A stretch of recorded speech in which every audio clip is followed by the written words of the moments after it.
The beautiful end of one truth is merely the fragile beginning of another story. Weeks passed since the tea house, yet the memory of the sand timer still resonated in the silence between them. The deep bond, forged in mutual survival, was undeniable, but the relief of remembrance was quickly replaced by the haunting shadow of the past. For her, the recovered memories were fragmented, sharp pieces of glass that flashed in the dark, smoke, a sound that wasn't a crash, and the terrifying, fleeting image of a third presence that night. He watched her struggle, his heart aching. He had saved her life once. Now, he had to save her peace. Their relationship moved beyond courtship, becoming a quiet, desperate exploration. They revisited old maps and archives, piecing together the events surrounding the official report. He spoke softly, guiding her gently through the emotional wreckage, but the more they uncovered, the clearer the dissonance became. She felt a growing conviction, a certainty rising from her bones.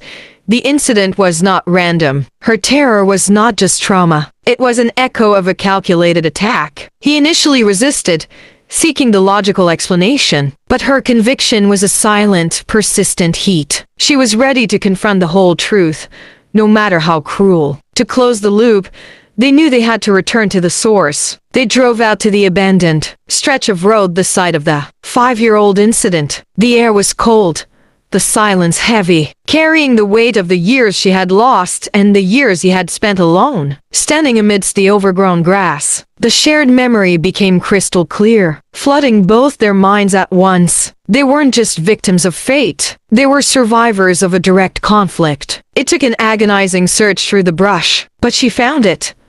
A small, personalized object, scorched and discarded, that definitively did not belong to either of them. The object, a small, intricate jade carving, the exact one glimpsed by her fractured memory, was the evidence they needed. It pointed not to an accident, but to a deliberate act of sabotage, orchestrated by a shadowy figure from their collective past. The fear and denial of the first episode dissolved entirely, replaced by a fierce, shared determination. They were no longer focused on what they lost, but on who took it. He carefully picked up the carving, his gaze meeting hers, no longer haunted but focused. The moment held the promise of great danger, but also profound commitment. They had been brought together by fate, but they would choose to fight the rest of the battle side by side. The past was now a weapon, and they were armed together. The echo of the flame was a call to war, and hand in hand, Li Wei and Zhao Yu walked away from the scene, not towards rest,